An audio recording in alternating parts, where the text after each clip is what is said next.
Okay, students. So today's topic is spermatogenesis and spermatogenesis. Genesis मतलब होता है formation. तो इसके आगे क्या लिखा हुआ है? स्पर्मेटो, यानी कि किसका फॉर्मेशन हुआ? स्पर्म का. अगर लिखा था oogenesis तो यानी कि ओवा का फॉर्मेशन हो जाता है. ठीक है. तो जब भी एक बॉय प्यूबर्टी में आता है तो स्पर्मेटोजेनेसिस शुरू करता है. ठीक है, यानी कि स्पर्म फॉर्मेशन की प्रोसेस. ये एक बॉय है बूजो, इसके हाथ नहीं बनाए हैं मैंने, तो बूजो तो जाने, बता देना क्यों नहीं बनाए. तो इसके अंदर क्या होता है कि इसके जब ये अपने मम्मी के पेट में था, ठीक है, तो इसके पास ना टेस्टिस जो थी वो एब्डोमेन के अंदर थी जब ये अपनी मम्मी के पेट में था. तो जब जैसे ही इसकी मॉम 7th मंथ में आई प्रेगनेंसी के, तो जो टेस्टिस थी वो एब्डोमिनल कैविटी से एक्स्ट्रा एब्डोमिनल कैविटी में आ जाती है. Testis descend down from abdominal cavity inside a pouch जिसको बोलते हैं स्क्रोटम. कितनी टेस्टिस आती हैं? 2. अगर नहीं आए तो भाई बीमारी हो जाती है. और ये इंग्विनल कैनाल के थ्रू आती है. एक कैनाल होती है या इंग्विनल कैनाल, जिसके थ्रू जो टेस्टिस हैं वो डिसेंड करती हैं from abdomen inside the scrotum. इसके अंदर 2 टेस्टिस हैं. एक टेस्टिस के अंदर 200 से 250 कमरे हैं और उस एक कमरे में ये इतनी जो पतली पतली ट्यूब्स बनाई ना मैंने, ट्यूब्स, वो ट्यूब बैठी हैं सेमिनिफेरस ट्यूब्यूल्स. एक सेमिनिफेरस ट्यूब्यूल को उठा करके ऐसे काट करके ऐसे, ठीक है, उसका वो दिखाया मैंने यहाँ. तो बिल्कुल आप एक सर्कल देखोगे, उस एक ट्यूब्यूल में 3 से 4 ऐसे सर्टोली सेल्स होंगे जो ये बनाए हैं इधर ब्लैक कलर के सर्टोली सेल्स. यहाँ इसकी जो एपिथेलियम है सेमिनिफेरस ट्यूब्यूल की, वहाँ आप ये ब्लू कलर के सेल्स देख रहे हो, यही है स्पर्म मदर सेल. इन्होंने ही करना है सारा काम. इसको बोलते हैं स्पर्मेटोगोनियम. जैसे स्पर्मेटोगोनियम मैच्योर होते हैं, ये माइटोसिस करके ये रेड कलर के सेल्स बनाते हैं जिसको बोलते हैं प्राइमरी स्पर्मेटोसाइट. आगे बढ़ेंगे हम इसको पूरा डिटेल में. प्राइमरी स्पर्मेटोसाइट जो है वो डिवाइड करेगा मियोसिस से, सेकेंडरी स्पर्मेटोसाइट बनाएगा जो आप ये कलर के सेल्स देख रहे हैं. बिल्कुल स्टार्टिंग में फर्स्ट ब्लू कलर वाले स्पर्मेटोगोनियम, ये दोनों रेड वाले प्राइमरी स्पर्मेटोसाइट, जिसके अंदर ब्लैक डॉट लगाई हुई है सेकेंडरी स्पर्मेटोसाइट. ये जो बिल्कुल बीच में मैंने रेड कलर का सेल बनाया है ये है स्पर्मेटिड.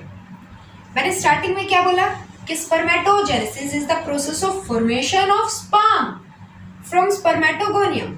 ये तो धोखा हो गया. क्या बना? स्पर्मेटिड बना. धोखा नहीं हुआ, रुको जरा, सब्र करो. स्पर्मेटिड कन्वर्ट होगा स्पर्म में, लेकिन वो छोटा बच्चा है स्पर्म, देखो जा करके सर्टोली सेल्स के अंदर घुस जाता है, क्योंकि सर्टोली सेल्स इसको न्यूट्रिशन दे रही हैं. तो सर्टोली सेल्स में अपना हेड एम्बेडेड करके बैठ जाता है, जैसे बच्चा मम्मी के पल्लू में जाके छिप जाता है ना, सेम ऐसा ही काम कर रहा है. यहाँ से न्यूट्रिशन लेगा भर भर के, हार्मोन्स, मिनरल्स, जो भी इसको चाहिए है, अपनी सारी ज़रूरतें पूरी करेगा ये यहाँ से. ठीक है. और जैसे ही यहाँ से रिलीज होगा तो उसको स्पर्मिएशन बोलेंगे. ठीक है. तो ये जो स्ट्रक्चर है ये दिखाने के लिए कि एग्जैक्टली स्पर्मेटोजेनेसिस होगी कहाँ. अब हम पढ़ेंगे हार्मोनल कंट्रोल ऑफ स्पर्मेटोजेनेसिस और डायग्राम से देखेंगे कि क्या क्या हो रहा है. स्पर्मेटोगोनियम कैसे स्पर्मेटिड में कन्वर्ट हो रहा है और स्पर्मेटिड कैसे स्पर्म बना रहा है, और फिर वो स्पर्म टेस्टिस से बाहर, इससे सेमिनिफेरस ट्यूब्यूल से बाहर जा रहा है तो उसको स्पर्मिएशन बोल रहे हैं. तो कैसे क्या होता है देखो. here is the hormonal control of spermatogenesis and here is the diagrammatic representation of that. देखो, जब ये बच्चा जो है प्यूबर्टी पे आ जाता है, 13 ईयर की एज में हो चुका है, तब इसके ब्रेन में एक लोकेशन है, एक ब्रेन का रीजन है जिसको बोलते हैं हाइपोथैलेमस. वो कुछ हार्मोन सिक्रीट करता है जो कि गोनैड्स को जाकर के प्रवोक करते हैं ताकि वो गैमेटोजेनेसिस करे. तो वहां से हार्मोन आता है GnRH, गोनैडोट्रोफिन रिलीजिंग हार्मोन. ठीक है. तो ये गोनैडोट्रोफिन रिलीजिंग हार्मोन गैमेटोजेनेसिस को प्रमोट करवाता है, मेल के अंदर स्पर्मेटोजेनेसिस को और फीमेल के अंदर oogenesis को. अब ये GnRH एंटीरियर पिट्यूटरी पे वर्क करेगा, प्रमोट करेगा उसको, ताकि वो रिलीज करे FSH एंड LH.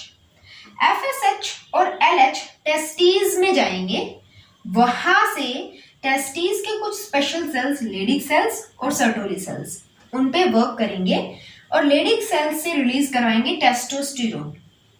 इधर एफएसएच सर्टोली सेल्स से रिलीज करवाएगा इनहिबिन नाम का हार्मोन। अब मान लो कि ये हार्मोन बहुत ज्यादा बनते जा रहे हैं, तो इनको रोकना भी है। एक स्पेसिफिक अमाउंट होती है हर एक चीज की बॉडी में।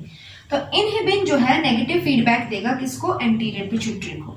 ठीक है, तो इसके पास सिर्फ इतनी ही क्षमता है कि एंटीरियर पिट्यूटरी को नेगेटिव फीडबैक दे सकता है। लेकिन टेस्टोस्टेरोन क्या है? उसने स्पर्मेटोजेनेसिस करवाई, इतने तो करवाई, लेकिन मान लो कि बहुत ज्यादा अमाउंट में टेस्टोस्टेरोन बन गया, तो ये वही बिगड़ैल बच्चा जो अपने माँ बाप को बड़ा होने के बाद डांटता है। तो टेस्टोस्टेरोन अपने माता पिता जो थे इनके एंटीरियर पिट्यूटरी, उसको नेगेटिव फीडबैक देगा कि ये प्रोसेस बंद कर दो। अगर एंटीरियर पिट्यूटरी नहीं कर पाए तो ये इतना बिगड़ैल है, इस इनहिबिन ने तो सिर्फ एंटीरियर पिट्यूटरी को नेगेटिव फीडबैक दिया, टेस्टोस्टेरोन इतना बिगड़ैल है कि इसने नेगेटिव फीडबैक अपने दादाजी को, हाइपोथैलेमस को भी दे दिया कि हो सकता है कि एंटीरियर पिट्यूटरी पे जीएनआरएच आ चुके हों।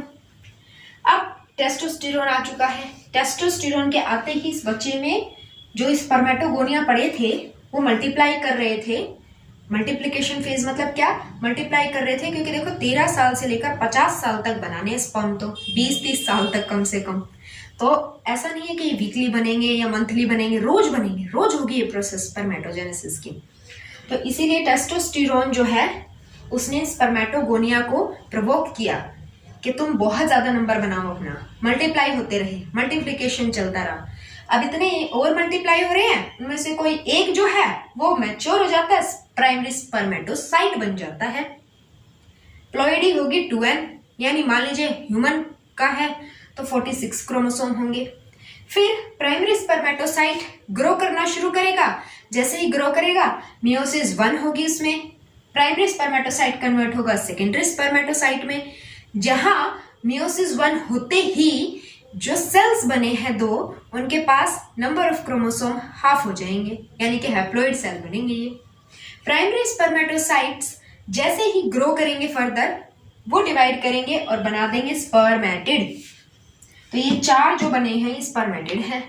अब मियोसिस 2 जो हो रही है तो इनका प्लॉइडी होगी हैप्लॉइड, क्योंकि ये कैसी होती है? माइटोसिस के जैसी। तो बना तो स्पर्मेटिड। हम तो शुरू से कह रहे हैं spermatogenesis is the process of formation of sperm from spermatogonium, बना स्पर्मेटिड। ठीक है, तो ये स्पर्मेटिड जो है जब वो मैच्योर हो जाएगा तो वो कन्वर्ट होगा स्पर्म के अंदर। अब हमने देखा था कि जो एक सेमिनिफेरस ट्यूब्यूल है उसमें इधर सर्टोली सेल होते हैं, तो जैसे छोटा बच्चा मम्मी के पल्लू में जाके छुप जाता है ना, सेम ये स्पर्म जो है वो इस अपने हेड को इसके अंदर एम्बेडेड कर लेंगे सर्टोली सेल्स के अंदर। सर्टोली सेल्स में ऐसा क्या है भाई? न्यूट्रिशन ले रहे हैं ना, यहाँ से बहुत भर भर के न्यूट्रिशन मिल रहा है। तो स्पर्मेटिड कन्वर्ट हो रहा है स्पर्म में। प्रोसेस है spermiogenesis. Genesis is formation, sperm का फॉर्मेशन फ्रॉम स्पर्मेटिड। जैसे ही ये अपना सारा खाना पीना खा पी लेंगे तो यहां से निकल के जाएंगे बाहर, उसको बोलेंगे स्पर्मिएशन। दोनों में फर्क है। जैसे वॉशिंग, वेनेशन, भाग गया, चला गया, स्पर्मिएशन। स्पर्म जो है वो चला गया, भाग गया, तो स्पर्मिएशन। लेकिन अगर स्पर्मेटिड से स्पर्म बना तो क्या बोला? स्पर्मियोजेनेसिस। तो कोई लंबी चौड़ी बात नहीं थी, 3 फेजेस थी, multiplication phase, growth phase, maturation phase. Multiplication phase में भर भर के स्पर्मेटोगोनिया मल्टीप्लाई होंगे, अपना नंबर बढ़ाएंगे, और फिर वो जब ग्रो कर रहे हैं तो प्राइमरी स्पर्मेटोसाइट सेकेंडरी स्पर्मेटोसाइट में चला गया, बन गया है। कैसे? मियोसिस 1 से, तो ग्रोथ फेज बोलेंगे, ऑब्वियस है ये तो। और जब सेकेंडरी स्पर्मेटोसाइट स्पर्मेटिड में कन्वर्ट हो गया, स्पर्मेटिड मैच्योर हो करके स्पर्म बना रहे हैं, तो मैच्योरेशन फेज, ये भी so obvious. So this is all about spermatogenesis. अब हम एक नए टॉपिक के साथ मिलेंगे। Till then goodbye, thank you.